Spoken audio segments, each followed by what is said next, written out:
తేరుకునేందుకే నెలల సమయం పడుతుంది అనుకున్నారు. ఇక వరద బాధితులకైతే దేవుడే దిక్కు అనుకున్నారు. కానీ వారం తిరక్క ముందే విజయవాడ నిలబడింది. అన్ని వ్యవస్థలు రాత్రింబవళ్లు పనిచేశాయి. లక్షలాదిగా ఫుడ్ ప్యాకెట్లు, వాటర్ బాటిళ్లు వచ్చాయి. పారిశుద్ధ కార్మికులు తరలి వచ్చారు. బురదమయంగా మారిన ఇళ్లను మంచినీళ్లతో, ఫైర్ ఇంజన్లతో క్లీన్ చేసి ఎవరివి వారికి అప్పగించడం అన్నింటికంటే హైలైట్. మరో లెవెల్లో సహాయ చర్యలను నడిపించిన సీఎం చంద్రబాబుదే ఈ క్రెడిట్ అంతా అని వరద బాధితులే అంటున్నారు.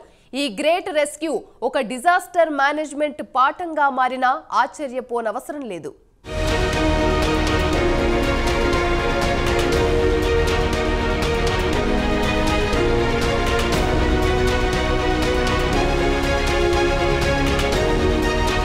బుడమేరు బుసకొట్టింది. చూస్తుండగానే అందరినీ ముంచేసిన వారం తిరక్క ముందే విజయవాడ కోలుకుందంటే అందుకు చంద్రబాబు అనుభవం, ముందు చూపు చాలా పనిచేశాయి.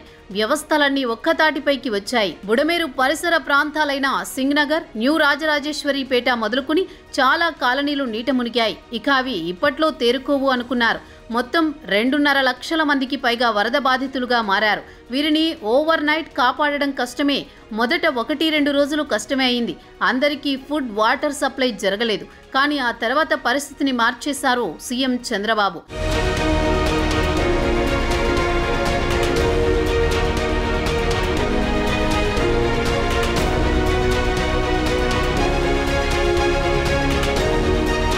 నిర్లక్ష్యంగా ఉన్న ఆఫీసర్లకు వార్నింగ్ ఇచ్చారు. సామాజిక బాధ్యతగా సాయం చేసేందుకు ముందుకు రావాలని ఇతర ప్రాంతాల ప్రజలకు పిలుపునిచ్చారు. అంతేకాదు తాను స్వయంగా బోట్లలో తిరుగుతూ నేనున్నానంటూ భరోసా ఇచ్చారు. రాత్రింబవళ్లు ముంపు కాలనీల్లోనే తిరిగారు సీఎం.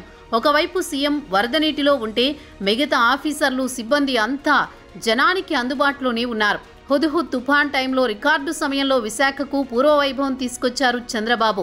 ఇప్పుడు బెజవాడ విషయంలో అయితే మరింత అడ్వాన్స్గా ఆలోచించారు. టెక్నాలజీ వాడారు.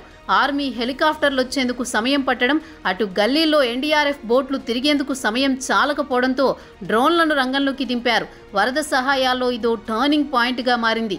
బాధితులకు వేగంగా ఆహారం అందించడంలో కీలక పాత్ర పోషించాయి ఈ డ్రోన్లు.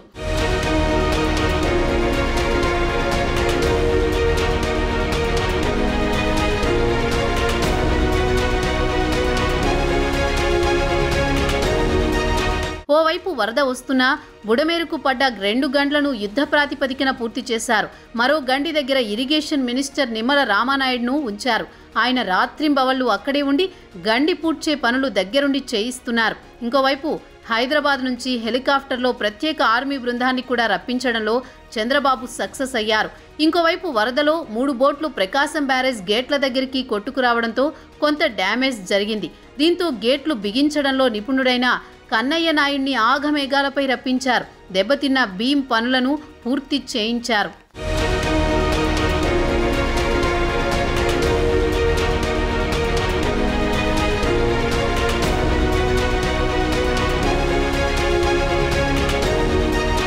సీఎం చంద్రబాబు పిలుపుతో చాలా మంది ఆహార సరుకులను పంపుతున్నారు. పెద్ద ఎత్తున లారీలు చేరుకున్నాయి.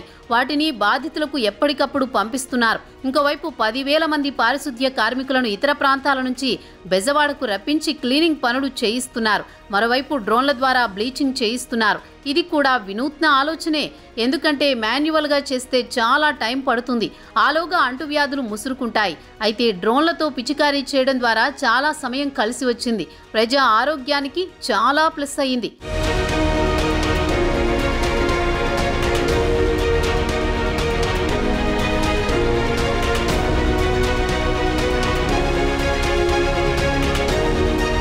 మరోవైపు 200కు పైగా ఫైర్ ఇంజన్లను బెజవాడ రప్పించారు సీఎం చంద్రబాబు. రోడ్లపై క్యూలో ఉన్న ఈ ఫైర్ ఇంజన్లను చూసి చాలా మంది ఎందుకో ఇవి అనుకున్నారు. కానీ సింగ్నగర్ సహా వరద ప్రభావిత ప్రాంతాల్లో బురదను క్లీన్ చేయడమే కాదు, ఇండ్లలో తిష్టవేసిన బురదను మంచినీటితో క్లీన్ చేయించి ఎవరి ఇల్లు వారికి అప్పగిస్తున్నారు. సహాయ చర్యల్లో ఇది మరో లెవెల్ అంటున్నారు. ఇంతవరకు రోడ్లు మాత్రమే క్లీన్ చేసిన సందర్భాలున్నాయి. కానీ ఇండ్లు క్లీన్ చేయించి ఇవ్వడం ఇదే తొలిసారి.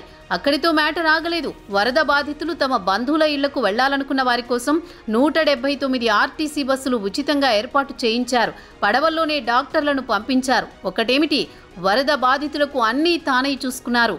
అందుకే బెజవాడ వేగంగా కోలుకుంది.